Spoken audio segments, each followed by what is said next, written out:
Have you ever finished a conversation feeling completely drained? Not physically tired, something deeper. Your mind feels heavy. Your emotions shift for no reason you can explain. Your peace, gone. Just like that. Most people blame stress, work, or overthinking. But what if certain people are silently feeding off your attention, your emotions, and your mental energy, without you even realizing it?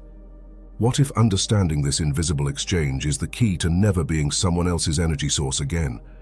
In this video, you'll discover what energy vampires actually are, how to recognize them in your own life, and powerful techniques to protect your energy starting today. Stay until the end, because the second technique is the one most people have never heard of, and it might be the most important boundary tool you ever learn. There are people who enter a room carrying chaos like a shadow. You sense it before they even speak.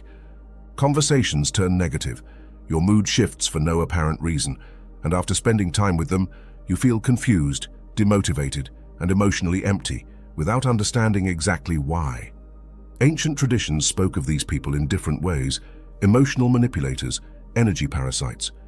Today we call them energy vampires, not because they literally absorb something magical from you, but because they survive by feeding on your emotional reactions. Your attention becomes their fuel, your frustration becomes their power, your emotional instability becomes their control. And the most disturbing part? Most of them don't even know they're doing it. Some people are trapped in constant complaining. They don't want solutions, they want your attention. Others criticize everything because negativity makes them feel superior. Some create conflict out of thin air because chaos is the only emotional state they know. And then there are the most dangerous ones, the ones who seem completely harmless, while slowly eroding your mental clarity over time. Have you noticed how certain people only show up when they need to unload their problems on you? How some conversations leave you exhausted, even though nothing important was actually said?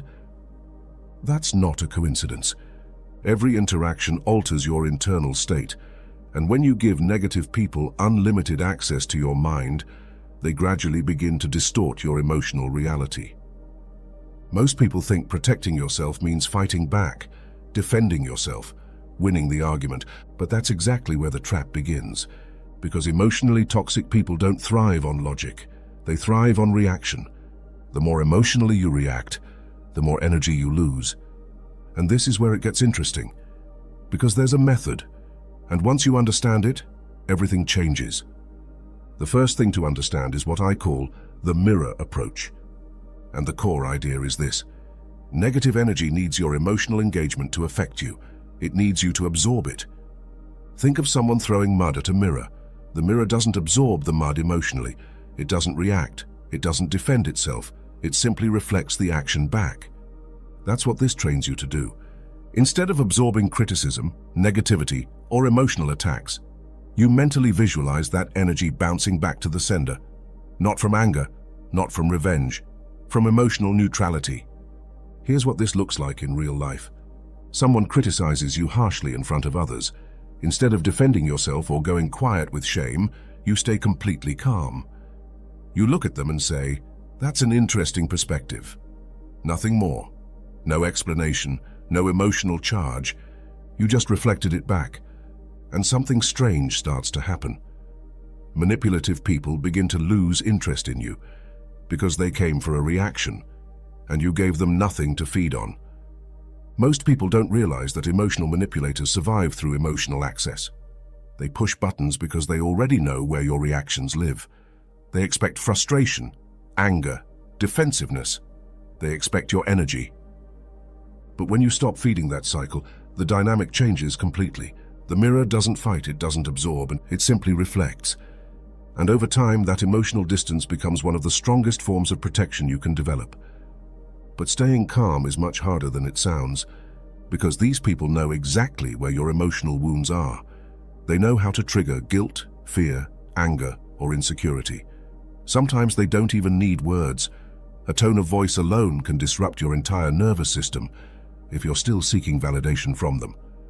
That's why protecting your energy isn't just psychological. It's a form of spiritual discipline.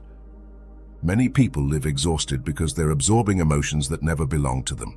Some of your anxiety may come from the environments you spend time in, Some of your sadness may come from conversations loaded with negative charge. Some of your confusion may come from spending too much time around emotionally chaotic people. If you place clean water next to poison long enough, eventually the water changes too. Now think about your own life. Who always leaves you emotionally drained after talking? Who brings conflict to moments that should be peaceful? Who consumes your clarity, your peace, your emotional stability, without ever giving anything back? Sometimes the greatest act of self-love is accepting that not everyone deserves unlimited access to your energy. Most people learn this too late, when they're already completely empty inside. And now, the second thing. This one is simple, but it completely dismantles many manipulation patterns, and most people have never tried it. Here's how manipulators typically work. They repeat arguments over and over, wearing you down emotionally, until you give in just to end the conflict. They count on your exhaustion. But there's a way to completely change that dynamic. Instead of endlessly justifying yourself, you calmly and firmly repeat your boundary. Here's the real-life version of this. Someone keeps pressuring you to do something you already said no to. They push, they guilt trip, they bring it up again and again. And instead of over-explaining or getting frustrated, you simply say the same thing each time. I understand, my answer is still no. I hear you, that's not something I'm going to do. I've already made my decision. No anger, no long explanation, no emotional reaction. Just quiet, steady repetition. Because when you stop over-explaining yourself, you stop giving manipulative people entry points into your mind. And at first, this can feel uncomfortable. You may feel rude. You may feel guilty for not defending your decision. But that's often because you've been conditioned to believe that boundaries require permission. They don't. The more calmly you repeat your truth, the stronger your boundaries become. And eventually people learn that your words are not negotiations. And here many people discover something uncomfortable.